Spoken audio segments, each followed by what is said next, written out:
श्री कृष्ण का जीवन और उनकी वाणी ऐसी है जिसमें हर इंसान के लिए जीवन जीने का सार छुपा हुआ है। गीता का ज्ञान केवल युद्ध भूमि के लिए नहीं था, बल्कि यह जीवन के हर क्षण के लिए है। जब हम श्री कृष्ण की बातें अपने जीवन में उतारते हैं तो हमारे अंदर एक नई शक्ति, एक नया आत्मविश्वास और एक गहरी शांति जागती है।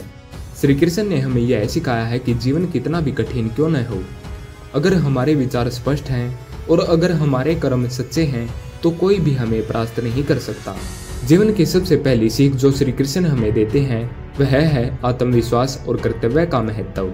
अर्जुन जब युद्ध भूमि में खड़ा था तो उसके मन में मोह, डर और असमंजस में था। वह अपने ही संबंधियों को देखकर विचलित हो रहा था, लेकिन श्री कृष्ण ने उससे कहा कि कर्म करने का अधिकार तुम्हें है, लेकिन फल की चिंता मत करो। यह वचन जीवन का सबसे बड़ा सूत्र है। जब हमें हर कार्य को पूरी निष्ठा से करते हैं और फल की चिंता छोड़ देते हैं तब हमारा मन हल्का हो जाता है। हमें यह समझ आता है कि कर्म ही हमारा धर्म है और कर्म ही हमारी पहचान है।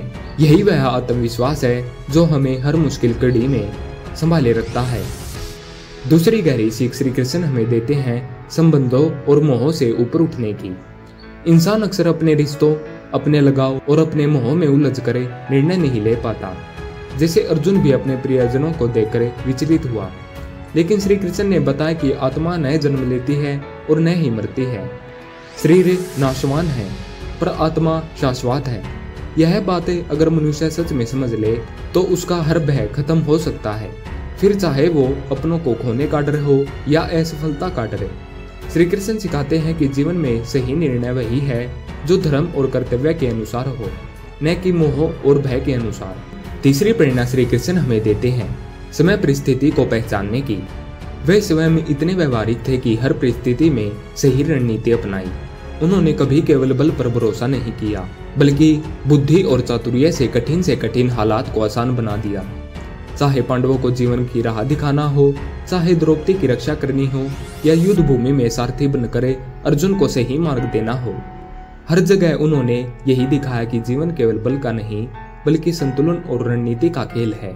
इंसान अगर परिस्थिति को समझ कर सही निर्णय ले तो कोई भी समस्या उसका रास्ता नहीं रोक सकती। चौथी बात है, श्री कृष्ण हमें सिखाते हैं भक्ति और विश्वास की शक्ति। उन्होंने कभी यह नहीं कहा कि केवल पूजा करो और जीवन की जिम्मेदारियों से भागो। उन्होंने सिखाया है कि भक्ति का अर्थ है भीतर से ईश्वर पर पूर्ण विश्वास रखना और अपने कर्म को ईश्वर को अर्पित करना। जब इंसान अपने कर्म को पूजा मान लेता है तो उसका हर कदम सफलता की ओर बढ़ता है। गीता का उद्देश्य यही है कि जब तक तुम्हारे मन में विश्वास है और तुम्हारा हृदय निर्मल है तब तक ईश्वर तुम्हारे साथ है। भक्ति केवल मंदिर में दीप जलाने तक सीमित नहीं है, बल्कि अपने जीवन को धर्म, सत्य और करुणा से भरना ही असली भक्ति है। पांचवी सबसे अद्भुत सीख जो श्री कृष्ण हमें देते हैं संतुलन और आनंद का रहस्य। वे सिखाते हैं कि जीवन केवल युद्ध और संघर्ष का नाम नहीं है, बल्कि जीवन में संगीत है, नृत्य है, हंसी है और आनंद है। वे मुरलीधारी थे, गोपियों के साथ रास रचाते थे, लेकिन साथ ही धर्म की रक्षा के लिए युद्ध भूमि में भी खड़े हुए। इससे हमें यह संदेश मिलता है कि इंसान का जीवन संतुलित होना चाहिए। केवल भोग में डूब जाना भी सही नहीं होता और केवल त्याग में डूब जाना भी सही नहीं होता। असली संतुलन यह है कि इंसान जीवन की हर परिस्थिति को स्वीकार करे और हर क्षण में आनंद ढूंढे। जब हम इन 5 बातों को याद रखते हैं तो हमारा जीवन बदलने लगता है।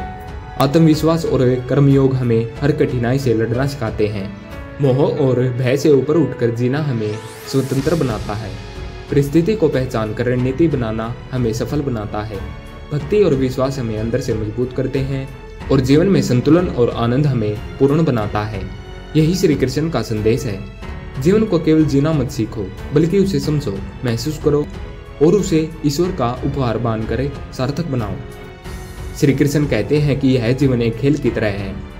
इसमें हार जीत आती है, उतार चढ़ाव आते हैं, लेकिन जो इंसान स्थिर रहता है, जो अपने कर्तव्य पर डटा रहता है और जो हर स्थिति में धैर्य रखता है, वही सच्चा विजेता होता है। इसलिए हमें हमेशा श्री कृष्ण की इन शिक्षा को अपने भीतर उतारना चाहिए। यह हमें न केवल सफलता की राह दिखाएगी, बल्कि एक ऐसा जीवन भी देगी जिसमें शांति, आनंद और प्रेम है। धन्यवाद।